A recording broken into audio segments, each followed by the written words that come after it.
Jubilee Hills assembly నియోజకవర్గ ఉప ఎన్నిక నోటిఫికేషన్ విడుదల కావడంతో మొదటి రోజే పెద్ద సంఖ్యలో నామినేషన్ దాఖలయ్యాయి. ప్రధాన పార్టీల అభ్యర్థులు ఎవరు నామినేషన్ దాఖలు చేయకపోయినా ఇండిపెండెంట్లు ఆర్ఓ కార్యాలయానికి క్యూ కట్టారు.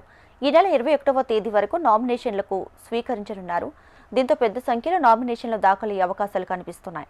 తొలి రోజు నామినేషన్లు దాఖలు చేసిన వారిలో 2 రిజిస్టర్ పార్టీల అభ్యర్థులు కాగా 8 మంది స్వతంత్ర అభ్యర్థులు ఉన్నారు. భారత ఎన్నికల కమిషన్ ఆదేశాల మేరకు జూబ్లీహిల్స్ శాసనసభ నియోజకవర్గ ఉప ఎన్నికకు ఇవాళ గెజిట్ నోటిఫికేషన్ విడుదలైంది. ఆ వెంటనే నామినేషన్ ప్రక్రియ ప్రారంభమైంది. ఇవాల్టి నుంచి ఈ నెల 21 వరకు నామినేషన్లు స్వీకరించనున్నారు. ప్రభుత్వ సెలవులు మినహా మిగతా అన్ని రోజుల్లో కూడా ఉదయం 11 గంటల నుంచి మధ్యాహ్నం 3 గంటల వరకు నామినేషన్లు స్వీకరిస్తారు. నామినేషన్ల స్వీకరణకు ఆర్ఓ కార్యాలయానికి 100 మీటర్ల దూరంలో ఆంక్షలు విధించారు పోలీసులు. సెక్షన్ 144ని అమలు చేస్తున్నారు. నామినేషన్ వేయడానికి వచ్చే వారికి నామినేషన్ ప్రక్రియ సులభంగా అర్థమయ్యే విధంగా బోర్డులను ఎక్కడికక్కడ ఏర్పాటు చేశారు. భద్రత ఏర్పాట్లను joint CP ఇక్బాలు, west zone DCP Srinivas, Banjara Hills, Panjagutta ఏసీపీలు పరిశీలించారు. నామినేషన్ సమయంలో ఎటువంటి అవాంఛనీయ ఘటనలు జరగకుండా పోలీసులు కట్టుదిట్టమైన భద్రత చర్యలు తీసుకుంటున్నారు.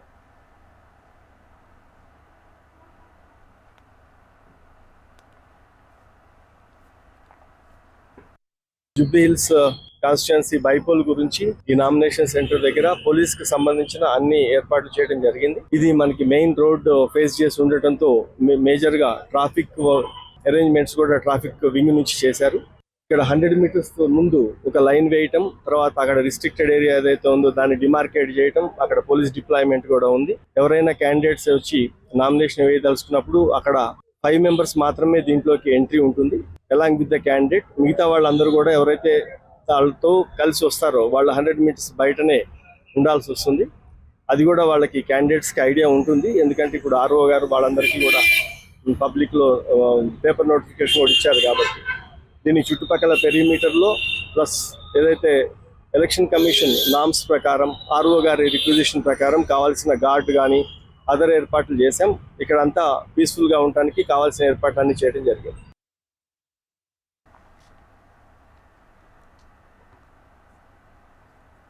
నామినేషన్ల ప్రక్రియ ప్రారంభం కావడంతో మొదటి రోజు ఇండిపెండెంట్ గా హవా కొనసాగింది. ఒక్కరోజు 10 మంది ఇండిపెండెంట్లు తమ నామినేషన్ దాఖలు చేశారు. నామినేషన్ కి సంబంధించి ఫామ్ 2B అఫిడవిట్ కోసం ఫామ్ 26 ని సబ్మిట్ చేశారు. మొదటి నామినేషన్ ను శ్రీకాంత్ అనే వ్యక్తి సబ్మిట్ చేశాడు. శ్రీకాంత్ 2 నామినేషన్లు ఫైల్ చేశాడు. రెండవ నామినేషన్ పరీక్షిత్ రెడ్డి ఫైల్ చేశాడు. మొదటి నామినేషన్ చేసిన వ్యక్తి మాత్రమే 2 నామినేషన్లు ఫైల్ చేయగా మిగతా 9 ఒక్కో సెట్ నామినేషన్ ఫైల్ చేశారు. జూబ్లీహిల్స్ ఉప ఎన్నికను ప్రతిష్టాత్మకంగా తీసుకుంటున్న నేపథ్యంలో ప్రధాన పార్టీలతో పాటు బరిలో నిలబడే అభ్యర్థుల సంఖ్య ఎక్కువగా ఉండే అవకాశం ఉంది.